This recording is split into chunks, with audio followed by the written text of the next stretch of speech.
Shalom saudara terkasih di dalam Tuhan Yesus. Kita bersyukur atas pemeliharaan Tuhan yang sempurna di dalam hidup orang percaya yang mengandalkan Dia, baik siang maupun malam, senantiasa Dia yang menyertai kita. Mari kita siapkan hati untuk menerima kebenaran firman Tuhan dalam seri khotbah perjalanan. Bapa, kami bersyukur bahwa Engkau adalah Raja atas hidup kami. Engkau yang memerintah, Engkau yang berkuasa atas kehidupan kami. Dengan tiang awan, dengan tiang api, menuntun kehidupan kami, sebagai orang percaya hidup di dalam kebenaran, sebagai saksi Tuhan yang hidup dimanapun kami berada. Roh Kudus urapi kami, maupun dalam perjalanan kami semasa di bumi ini, sampai Engkau memanggil kami pulang ke rumah Bapa di surga. Pimpin kami dari awal sampai selesai pemberitaan firman Tuhan dengan kuasa Roh Kudus, dalam nama Tuhan Yesus. Amin. Saudara terkasih dalam Tuhan Yesus, di dalam seri perjalanan ini kita belajar banyak hal, di mana perjalanan hidup seseorang menggambarkan bagaimana rencana Tuhan dalam hidup seseorang melewati masa-masa yang ada dari bumi sampai kekekalan menanti dan menantikan setiap orang percaya. Yang percaya pada Yesus, kita memperoleh hidup yang kekal. Begitu pula kita sadari hidup selama di muka bumi ini, kita harus melewati dengan iman, pengharapan, dan kasih kepada Tuhan. Sehingga perjalanan kita tidak kandas di dalam perjalanan kita. Kita mencapai tujuan Allah, panggilan Tuhan dalam hidup kita. Dalam masa perjalanan tersebut, on the way, tentunya ada liku-liku perjalanan yang ada. Sehingga membuat kita bisa juga down, discourage, stres, dan sebagainya. Namun Tuhan menyertai kita dengan firman-Nya, dengan nasihat orang bijak, dengan Roh Kudus yang mengurapi kita senantiasa, sehingga kita dapat mengatasi semua rintangan, tantangan yang ada di dalam setiap perjalanan. Dan kita juga sadari bahwa setiap perjalanan dari titik A ke titik B, dari B ke C, dari C ke D, dan seterusnya, kita sadari bahwa kita harus senantiasa siap untuk perjalanan dalam musim kehidupan kita. Saat ini kita akan masuk di suara pembalaan dengan berjudul Perjalanan Misi Paulus. Perjalanan misi Paulus, yaitu Rasul Paulus yang kita tahu bahwa namanya adalah Saulus, seorang Yahudi yang begitu kiat di dalam agamawinya, dalam kehidupan agamawinya sebagai seorang Yahudi. Bahkan dia menganiaya jemaat Tuhan, umat Tuhan, karena dia tidak di dalam kebenaran. Namun ketika dia ada mengalami perjumpaan dengan Kristus dalam perjalanannya ke Damaskus, maka kita tahu bahwa terang dari Allah itu menerangi kehidupannya, matanya, kehidupannya, sehingga dia menjadi seorang yang lahir baru, hidup di dalam kasih karunia, di mana Tuhan pakai dia menulis banyak kitab-kitab yang menjadi berkat buat kita sampai hari ini, selama kita dalam masa perjalanan di bumi ini. Perjalanan misi yang dilakukan oleh Rasul Paulus dari perjalanan misi yang pertama, kurang lebih di tahun 46 sampai 47, ya, 46, 47, 48 sampai 49 setelah Yesus lahir.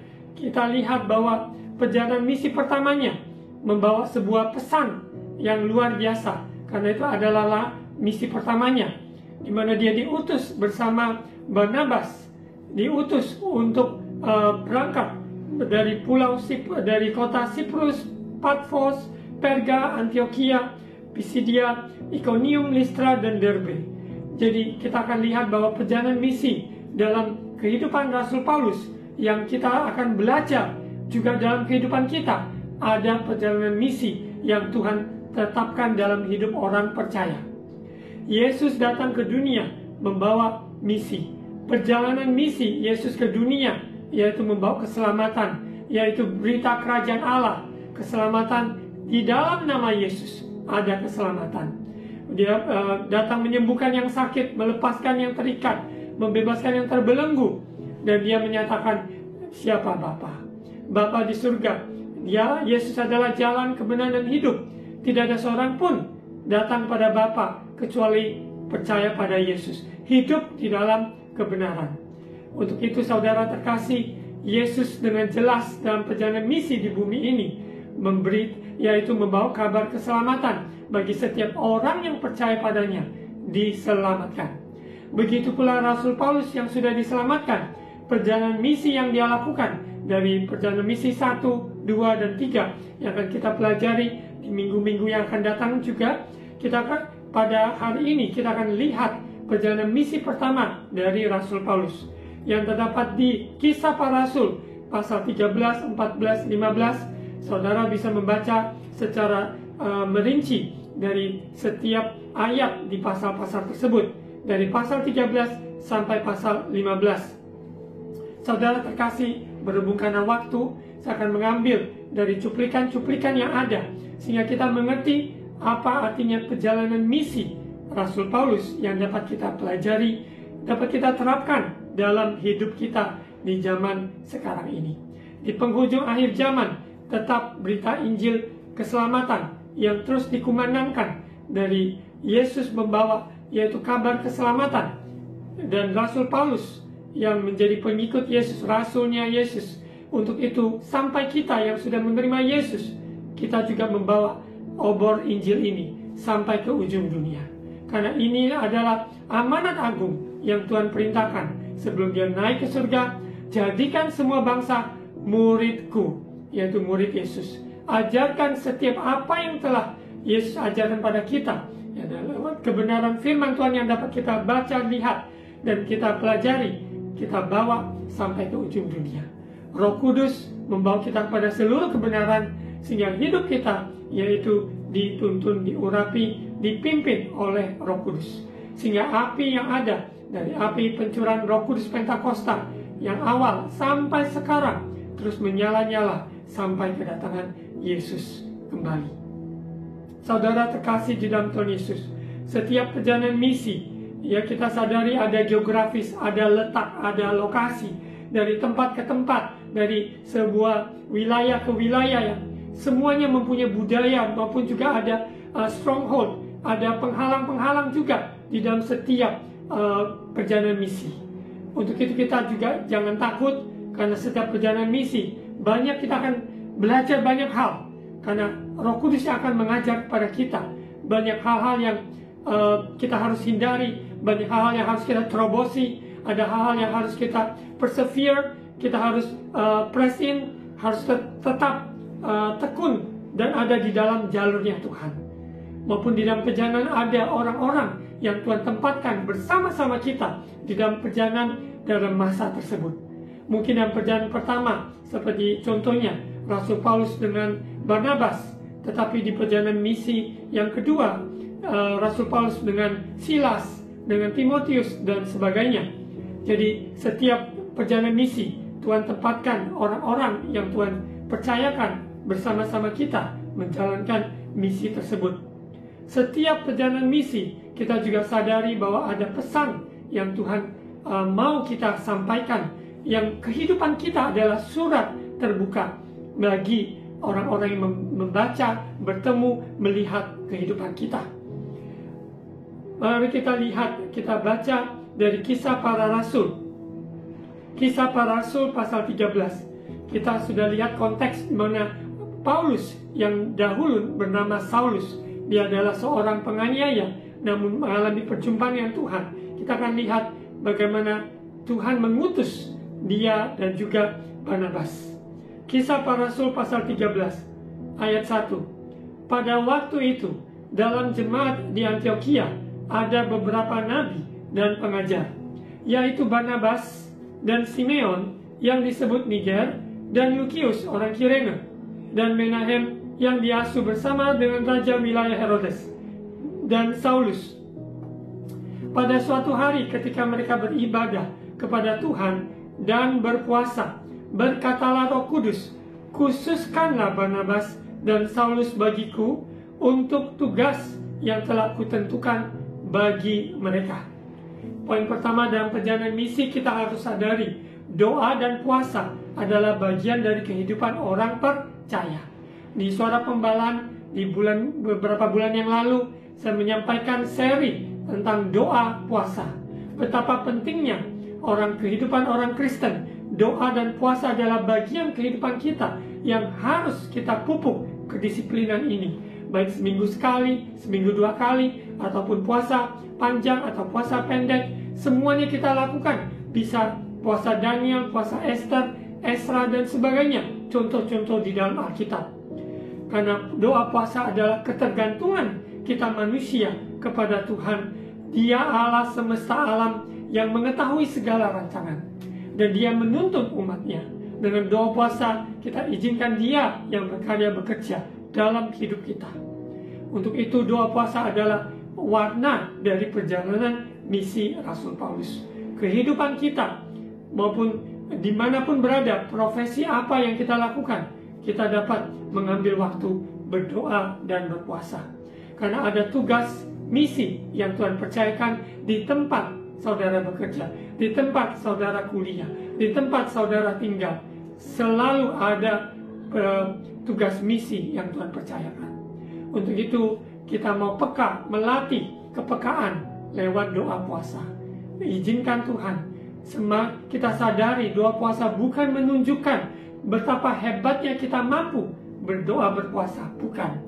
Doa berpuasa adalah sebuah jeritan hati, ekspresi ketergantungan kita. Tuhan, aku butuh Engkau, aku butuh urapanmu, aku ingin pimpinanmu. Doa puasa adalah ketergantungan manusia kepada Tuhan. Khususkanlah Barnabas dan Saulus bagiku untuk tugas yang telah kutentukan bagi mereka. Kita sadari setiap tugas yang Tuhan berikan, berarti pernyataan Tuhan juga sempurna. Setiap tugas juga disertai dengan kuasa dari Maha Tinggi. Setiap tugas juga diurapi, kita diurapi Roh Kudus, menuntun kita, mengajar kita, mengequip, melengkapi kita. Untuk itu saudara, tugas apapun yang Tuhan percayakan, jangan takut, jangan minder, karena Tuhan menyertai saudara. Karena Tuhan Yesus yang memanggil, yang mengutus, maka Dia juga akan menyertai. Kita lihat di ayat 3, maka berpuasa dan berdoalah mereka, dan setelah meletakkan tangan ke atas kedua orang itu, mereka membiarkan keduanya pergi. Yang mengutus, yaitu pada konteks tersebut, yaitu tua-tua yang ada, ya gereja yang ada, Tuhan memakai untuk mengutus, yaitu Saulus dan Barnabas. Begitu pula dalam zaman modern ini, Tuhan yang mengutus saudara dan saya lewat dalam tanggungan gereja lokal, apapun dalam bentuk yayasan misi dan sebagainya. Semua itu adalah utusan yang Tuhan pilih. Bukan manusia yang memilih saudara dan saya, tapi Tuhan yang memilih saudara dan saya, dan Tuhan memakai gereja lokal dan memakai yayasan misi pekabaran Injil untuk mengutus saudara dan saya di mana kita ditempatkan. Ada yang menjadi guru misi, ada yang menjadi tenaga medis, maupun juga pekerja, usaha, apapun yang dapat kita bawa, yaitu kita bawa misi, perjalanan misi lewat pekerjaan kita, lewat profesi kita yang kita lakukan. Kita lihat Saulus dan Barnabas, mereka ada di pulau Siprus. Ini kita sadari bahwa di dalam peta yang ada, saudara dapat bisa mengecek di internet, ya, peta perjalanan misi Rasul Paulus. Begitu indahnya kita lihat dari Yerusalem, dari kota-kota sekitarnya, Yudea, Samaria sampai ke ujung bumi. Bagaimana pekabaran Injil, perjalanan misi yang ada sampai tersebar sampai seluruh Eropa, bahkan kita di Asia, kita menerima Injil keselamatan dengan cara Tuhan, dengan jalan Tuhan, sehingga kita mendapat kesempatan mendengarkan Injil keselamatan dan kita diselamatkan. Kita lihat di ayat 4, oleh karena disuruh Roh Kudus, dalam bahasa Inggris Roh Kudus yang mengutus Barnabas dan Saulus, mereka pun berangkat ke Seleukia, dan dari situ mereka berlayar ke Siprus. Seperti di dalam seri perjalanan, ada dalam zaman modern ini, ada pesawat, ada kereta api, ada kapal laut, sepeda, mobil, dan beraneka ragam kendaraan yang bisa kita pakai. Pada zaman tersebut, mereka berlayar. Kita sadari bahwa perjalanan misi Rasul Paulus banyak liku-liku yang kita akan lihat nantinya di perjalanan 1, 2, dan 3 yang kita akan lihat di minggu-minggu ke depan. Setiap perjalanan misi selalu ada namanya tantangan, ya, baik kendaraan yang dipakai, bagaimana kita mencapai tujuan dari kota A ke kota B, dan sebagainya. Perjalanan hidup kita harus membawa perjalanan misi, yaitu dari Kristus dalam hidup kita. Setiba di Salamis, mereka memberitakan firman Allah di dalam rumah-rumah ibadat orang Yahudi, dan Yohanes menyertai mereka sebagai pembantu mereka.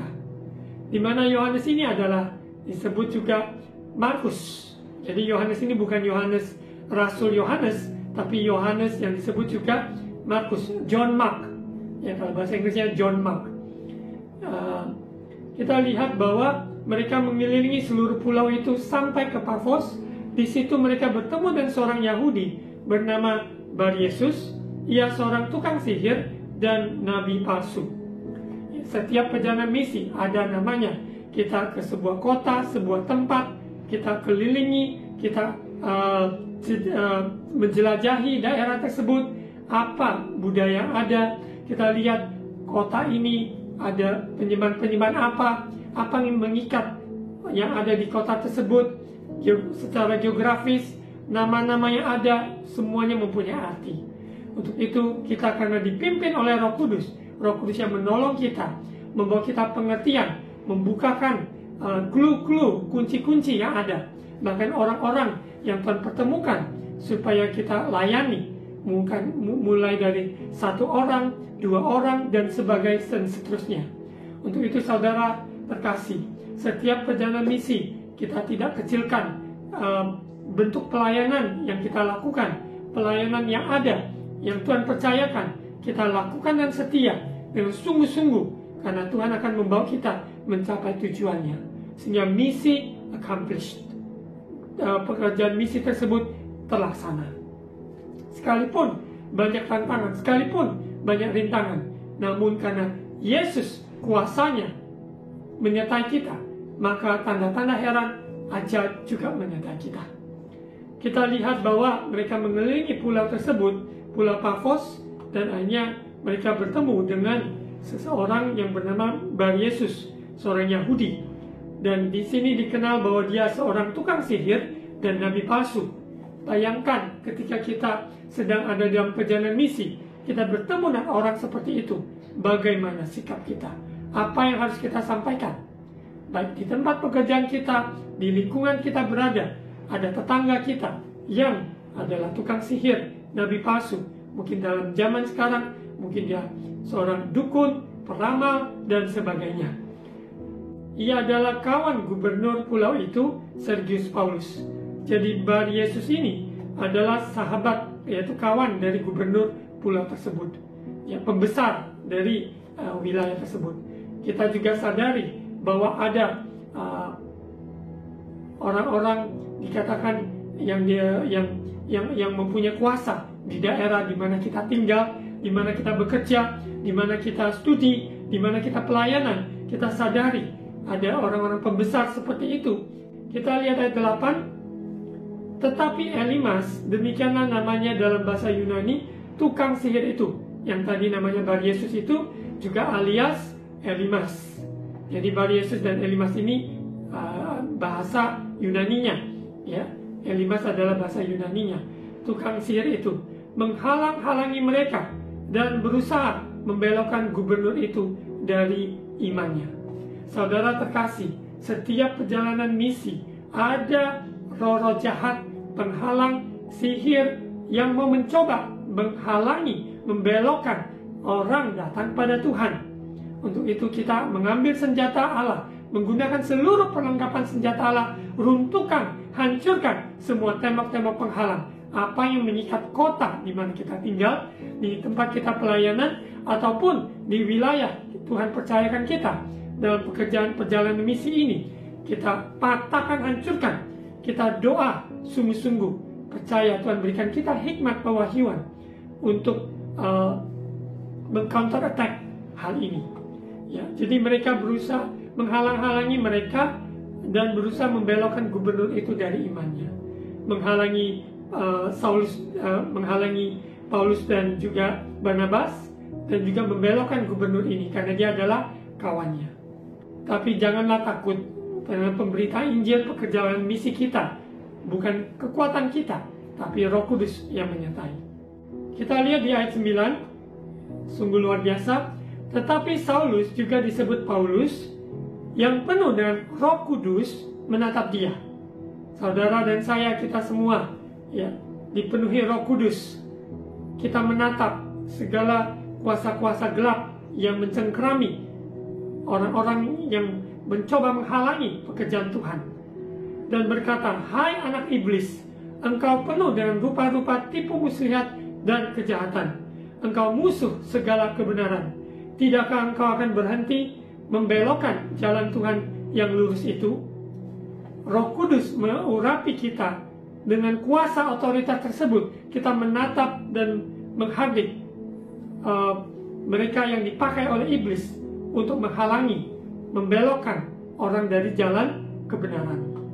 Saudara, ada roh keberanian yang Tuhan taruhkan dalam hidup kita untuk menghalangi konfrontasi dengan kuasa-kuasa kegelapan. Ayat 11, "Sekarang lihatlah, tangan Tuhan datang menimpa engkau, dan engkau menjadi buta. Beberapa hari lamanya engkau tidak dapat melihat matahari. Dan seketika itu juga orang itu merasa diliputi kabut dan gelap, dan sambil meraba-raba ia harus mencari orang untuk menuntun dia." Dengan konteks Rasul Paulus yang dulu nama Saulus, dalam perjalanannya ke Damsyik, dia mengalami perjumpaan dengan Tuhan, matanya di mana buta, namun dia melihat yaitu cahaya terang Kristus. Namun Bar Yesus yang Elimas ini, dia di mana Rasul Paulus menghadik dia, dan dikatakan bahwa dia tidak dapat melihat matahari, ya, diliputi kabut dan gelap. Dan kita sadari bahwa Tuhan menyatakan kuasanya, bahwa dia yang mempunyai kuasa untuk keselamatan bagi setiap orang yang percaya. Melihat apa yang telah terjadi itu, percayalah gubernur itu yang takjub oleh ajaran Tuhan. Setiap perjalanan misi ada perjalanan misi karena memberitakan Injil keselamatan, kasih kuasa Tuhan nyata, maka orang-orang takjub akan ajaran Tuhan. Kita berjana tanah liat yang sederhana, namun dipenuhi oleh kemuliaan Tuhan, dipakai Tuhan untuk memberitakan kabar keselamatan. Pemberitaan Injil maupun salib adalah kebodohan bagi mereka yang binasa. Tapi bersyukurlah bahwa ini adalah hikmat dari Tuhan yang Tuhan nyatakan. Tidak ada jalan lain, hanya Yesus. Kematian Yesus, kebangkitan Yesus, itu yang kita beritakan. Ke Antioquia di Pisidia. Kita lanjut di ayat 13. Lalu Paulus dan kawan-kawannya meninggalkan Pafos. Tadi ada di pulau Pafos tersebut, dan berlayar ke Perga di Pamfilia. Tetapi Yohanes, yaitu Yohanes Markus, meninggalkan mereka lalu kembali ke Yerusalem. Kita lihat nanti perjalanan Yohanes yang disebut ini adalah Yohanes Markus. Dia meninggalkan Barnabas dan Paulus di saat mereka dalam perjalanan misi tersebut. Jadi boleh dikatakan tidak ikuti lagi dalam perjalanan ini, ya. Dan ini juga kesetiaannya teruji, ya. Di dalam perjalanannya dia tidak lanjutkan lagi, ya. Di dalam perjalanan kita, dalam kita mengikuti perjalanan misi yang Tuhan percayakan, ada saja mungkin ada orang-orang yang harusnya terpanggil untuk menolong, membantu, tapi dia tidak lakukan itu, dan dia kembali ke asalnya. Kita lihat 14. Dari Perga mereka melanjutkan perjalanan mereka, lalu tiba di Antioquia di Pisidia. Pada hari Sabat mereka pergi ke rumah ibadat, lalu duduk di situ. Kita sadari bahwa konteks di mana orang-orang Yahudi, mereka dengan keagamaan mereka masih menantikan Mesias yang mereka sesungguhnya telah salibkan. Dan rasul-rasul yang Tuhan percayakan untuk membawa kabar keselamatan bahwa Mesias adalah Yesus, adalah Mesias yang telah mereka salibkan, dan dia telah bangkit dan pada hari ketiga. Kita lihat di ayat 15. Setelah selesai pembacaan dari hukum Taurat dan kitab nabi-nabi, pejabat-pejabat rumah ibadah menyuruh bertanya pada mereka, saudara-saudara, jikalau saudara-saudara ada pesan untuk membangun dan menghibur umat ini, ya silakanlah. Jadi kita sadari bahwa pesan yang Tuhan taruhkan bagi Barnabas dan Saulus atau Paulus ini untuk membangun umat Tuhan yang ada. Kita akan lihat apa yang disampaikan oleh Rasul Paulus. Maka bangkitlah Paulus yang memberikan isyarat dengan tangannya, lalu berkata, hai orang-orang Israel, dan kamu yang takut akan Allah, dengarkanlah. Jadi konteksnya adalah, audiensnya adalah orang-orang Yahudi, orang-orang Israel. Mereka yang takut akan Allah, dengarkanlah. Allah umat Israel ini telah memilih nenek moyang kita, membuat umat itu menjadi besar ketika mereka tinggal di Mesir sebagai orang asing. Dengan tangan yang luhur, Ia telah memimpin mereka keluar dari negeri itu. Dan seterusnya dan seterusnya. Dia menceritakan bagaimana kisah perjalanan sejarah bangsa Israel yang ada di Mesir, ditindas selama 400-an tahun, dan oleh kemurahan Tuhan, bahwa Tuhan yang sendiri melepaskan mereka, mengutus hambanya yaitu Musa, membawa umatnya keluar dari Mesir, dari perbudakan. Mereka melewati padang gurun selama 40 tahun dan menguji hati apa yang ada di hati mereka. Namun sayangnya, generasi yang awal mereka semuanya mati. Namun generasi baru yang bangkit, yaitu Yosua, yang Tuhan pakai membawa generasi baru masuk di tanah perjanjian. Dan apa yang disampaikan oleh Paulus kepada orang-orang Yahudi ini membawakan sejarah bangsa Israel yang mereka semuanya sudah pasti mengenal dan tahu. Sekiranya kita belajar dari sejarah perjalanan kehidupan kita yang dahulunya bukan orang percaya, yang dahulunya hidup dalam gelap, ataupun kita dilahirkan di keluarga yang dikatakan keluarga Kristen, orang percaya, bagaimana perjalanan iman kita sampai kita mengenal Yesus dan terima Yesus, hidup dalam kebenaran, dan menyerahkan hidup kita di dalam panggilan Tuhan. Untuk itu saudara, setiap sejarah, semua cerita perjalanan keluarga kita, pribadi kita, semuanya adalah bagian dari rencana Tuhan. Sehingga kita melihat yaitu gambaran utama, yaitu Kristus, keselamatan kita. Dikatakan ayat 18, 40 tahun lamanya ya, Tuhan sabar terhadap tingkah laku mereka di padang gurun, dan setelah membinasakan 7 bangsa di tanah Kanan, Ia membagi-bagikan tanah itu pada mereka untuk menjadi warisan mereka. Ini mereka sudah di tanah perjanjian. Selama kira-kira 450 tahun, sesudah itu Ia memberikan mereka hakim-hakim sampai pada zaman Nabi Samuel. Inilah perjalanan bangsa Israel sampai mereka meminta, yaitu raja. Ya, ayat 21. Kemudian mereka meminta seorang raja, dan Allah memberikan kepada mereka Saul bin Kis dari suku Benyamin 40 tahun lamanya. Bangsa Israel ingin mempunyai seorang raja seperti bangsa-bangsa lain. Padahal Tuhan mau memimpin bangsa ini, namun mereka ingin manusia yang memimpin mereka. Untuk itu Tuhan izinkan, Tuhan katakan iya, kalau memang itu yang kalian mau.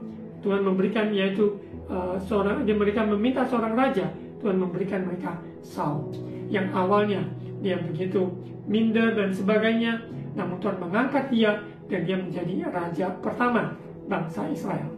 Namun sayangnya, karena kesombongan dari Saul, raja pertama Israel ini, tidak taat pada arahan perintah dari Nabi Samuel, sehingga ia juga kerajaannya dipindahkan kepada yaitu Daud.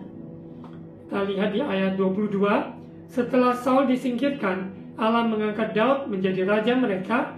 Tentang Daud Allah telah menyatakan, aku telah mendapat Daud bin Isai, seorang yang berkenan di hatiku dan yang melakukan segala kehendakku. Dan dari keturunannya lah, sesuai dengan yang telah dijanjikannya, Allah telah membangkitkan juru selamat bagi orang Israel, yaitu Yesus. Inilah titik tumpuan sejarah, yaitu Yesus. Yesus adalah keselamatan bagi setiap umat Tuhan yang ada. Kita lanjut di ayat 24. Menjelang kedatangannya Yesus lahir, Yohanes telah menyuruhkan, Yohanes Pembaptis, ya, Yohanes telah menyuruhkan kepada seluruh bangsa Israel supaya mereka bertobat dan memberi diri dibaptis. Jadi itulah membuka jalan, persiapkan jalan bagi Tuhan sebelum kedatangan Yesus, ya, kelahiran Yesus. Ketika Yohanes hampir selesai menunaikan tugasnya, ia berkata, "Aku bukanlah dia yang kamu sangka, tapi ia yang akan datang berkemudian daripadaku, membuka kasut dari kakinya pun aku tidak layak." Ayat 26, "Hai saudara-saudaraku, baik yang termasuk keturunan Abraham maupun yang takut akan Allah, kabar keselamatan itu sudah disampaikan kepada kita, pada saudara dan saya, kepada orang Yahudi, kepada orang non-Yahudi. Karena keselamatan bukan hanya untuk orang Yahudi saja, tapi untuk seluruh umatnya Tuhan." Saudara terkasih, di dalam perjalanan misi, kabar pesan ini sangat jelas yang dibawakan oleh Barnabas dan Saulus, yaitu Paulus, menyampaikan hal ini, yaitu sejarah perjalanan Israel sampai dari raja-raja sampai kelahiran Yesus. Mari kita baca ayat 27. "Sebab penduduk Yerusalem dan pemimpin-pemimpinnya tidak mengaku Yesus. Dengan menjatuhkan hukuman mati atas dia, mereka menggenapi perkataan nabi-nabi yang dibacakan setiap hari Sabat. Dan meskipun mereka tidak menemukan sesuatu yang dapat menjadi alasan untuk hukuman mati itu, namun mereka telah meminta kepada Pilatus supaya ia dibunuh." Jadi bangsa Yahudi, mereka menantikan Mesias yang sesungguhnya mereka telah salibkan, ya. Dan setelah mereka menggenapi segala sesuatu yang ada tertulis tentang dia, mereka menurunkan dia dari kayu salib lalu membaringkannya di dalam kubur. Tetapi Allah membangkitkan dia dari antara orang mati. Jadi perjalanan misi kita tidak bisa terlepas dari pemberitaan kematian Yesus, kebangkitan Yesus, dan kedatangan Yesus. Dan selama beberapa waktu, ia menampakkan diri kepada mereka yang mengikuti dia dari Galilea ke Yerusalem. Mereka itulah yang sekarang menjadi saksinya bagi umat ini. Dan kami sekarang, yaitu Saulus dan Barnabas, kami sekarang memberitakan kabar kesukaan kepada kamu, yaitu bahwa janji yang diberikan pada nenek moyang kita. Saudara terkasih, ada keluarga kita, sanak famili, teman-teman, kesempatan yang ada, pakai status dari sosial media kita, pakai setiap kesempatan untuk membawa kabar keselamatan kepada orang-orang sekitar kita, di mana influence pengaruh kita di mana berada, yaitu Kristus menjadi pusat dalam pemberitaan. Dan kita lihat di ayat 33, "Dan kami sekarang memberikan kabar kesukaan pada kamu, yaitu bahwa janji yang diberikan pada nenek moyang kita telah digenapi Allah kepada kita, keturunan mereka, dengan membangkitkan Yesus, seperti yang ada tertulis dalam Mazmur kedua, 'Anakku engkau, aku telah memperanakan engkau pada hari ini. Allah telah membangkitkan dia dari antara orang mati, dan ia tidak akan diserahkan kembali kepada kebinasaan. Hal itu dinyatakan oleh Tuhan dalam firman ini, aku akan menggenapi kepadamu janji-janji yang kudus yang dapat dipercayai kuberikan kepada Daud." Saudara terkasih, semua janji Allah dari zaman nabi-nabi, raja-raja, sampai kehidupan kita zaman modern ini, semua firman Tuhan pasti akan digenapi. Untuk itu bagian kita sebagai orang percaya, terus beritakan Injil. Saudara bisa membaca sampai di ayat 42. Ketika Paulus dan Barnabas keluar, mereka diminta untuk berbicara tentang pokok itu pula pada hari Sabat berikutnya. Jadi apa yang mereka sudah sampaikan, terus supaya mereka sampaikan pokok itu Sabat berikutnya. Setelah selesai ibadah, banyak orang Yahudi dan penganut-penganut agama Yahudi yang takut akan Allah mengikuti Paulus dan Barnabas. Kedua rasul itu mengajar mereka dan menasihati supaya mereka tetap hidup di dalam kasih karunia Allah. Jadi pemberitaan Injil ini disampaikan pada kalangan orang-orang Yahudi, dan ada yang menerimanya dan mengikut Paulus dan Barnabas. Ayat 44, pada hari Sabat berikutnya, datanglah hampir seluruh kota itu berkumpul untuk mendengarkan firman Allah. Akan tetapi, ketika orang Yahudi melihat orang banyak itu, penuhlah mereka dengan iri hati, dan sambil menghujat, mereka membantah apa yang dikatakan oleh Paulus. Setiap perjalanan misi pemberitaan Injil yang disampaikan, ada juga yang akan membantahnya. Namun kita akan terus memberitakan Injil. Kita tidak takut ketika dihadang, kita dipersulit, namun semakin ditindas, semakin Injil akan diberitakan lebih luas sampai ke ujung dunia. Ayat 46, tetapi dengan berani Paulus dan Barnabas berkata, memang kepada kamulah firman Allah harus diberitakan lebih dahulu, tetapi kamu menolaknya dan menganggap dirimu tidak layak untuk beroleh hidup yang kekal. Karena itu kami berpaling kepada bangsa-bangsa lain. Orang Yahudi diberi kesempatan menerima Yesus, menerima kabar keselamatan ini. Namun kalau mereka menolaknya, Tuhan sudah membuka jalan bagi, yaitu bangsa-bangsa lain. Untuk itu kita yang bukan bangsa Yahudi berbahagia. Kita hidup dalam kasih karunia Tuhan. Ayat 47, sebab inilah yang diperintahkan kepada kami, aku telah menentukan engkau menjadi terang bagi bangsa-bangsa yang tidak mengenal Allah, supaya engkau membawa keselamatan sampai ke ujung bumi. Inilah perjalanan misi, yaitu Paulus dan Saulus. Dalam konteks ini kita belajar bahwa ini juga yang kita bawa di mana kita berada. Di rumah, keluarga, di tempat pekerjaan, pelayanan, dimanapun kita berada. Ayat 48, mendengar itu bergembiralah semua orang yang tidak mengenal Allah, dan mereka memuliakan firman Tuhan, dan semua orang yang ditentukan Allah untuk hidup yang kekal menjadi percaya. Lalu firman Tuhan disiarkan di seluruh daerah itu. Saudara terkasih dapat membaca seterusnya, ya, ada penghasutan terjadi, ya, di Ikonium, Listra, Derbe, apa yang ada, mereka mencoba mengusir Paulus dan Barnabas, ya. Namun Paulus dan Barnabas hanya mengebaskan kakinya, debu kakinya sebagai peringatan, lalu berangkat ke kota berikutnya. Saudara, ketika kita ditolak ataupun dihina, kita tidak perlu kecil hati, terus melangkah beritakan Injil. Di ayat 52 sebagai penutup, dan murid-murid di Antioquia penuh dengan sukacita dan dengan Roh Kudus. Inilah perjalanan misi Rasul Paulus berhasil. Setiap jiwa yang mendengarkan, yang meresponi, mereka penuh dengan sukacita dan dengan Roh Kudus. Saudara terkasih, ini akan berseri terus perjalanan misi Rasul Paulus. Dalam tahap yang pertama, kita akan belajar lagi di minggu-minggu berikutnya. Mari kita berdoa.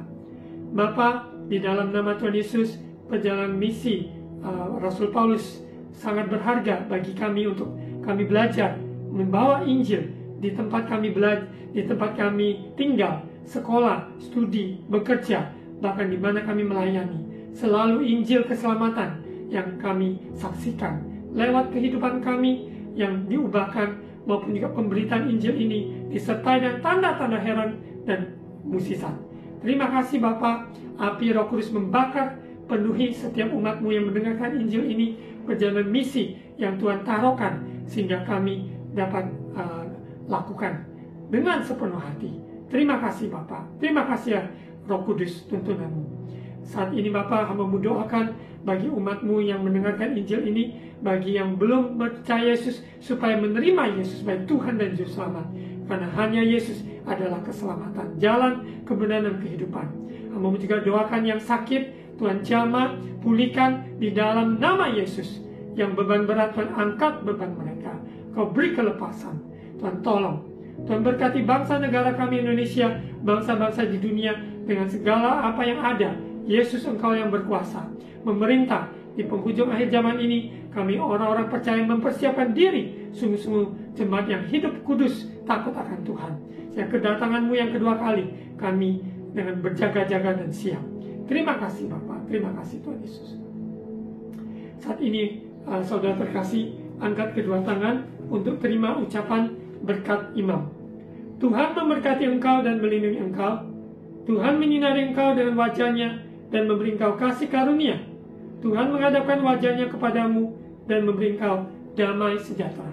Saudara terkasih, terimalah berkat kasih karunia dari Allah Bapa, cinta kasih dari Tuhan Yesus, persekutuan Allah Roh Kudus menyertai kita sekarang sampai Maranatha Yesus datang kembali. Di dalam nama Tuhan Yesus.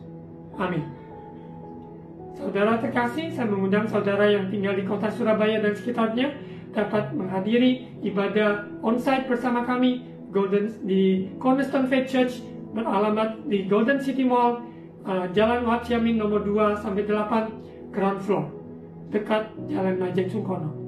Bagi saudara yang mempunyai anak umur 3 tahun sampai 12 tahun, ingin anak-anak dibina dalam kegiatan rohani dalam bahasa Inggris, dapat join menghubungi kami, yaitu Cornerstone Kids, setiap hari Sabtu via Zoom jam 4 sore. Ada poster di layar, saudara bisa mencatat nomor telepon yang ada. Tuhan Yesus memberkati.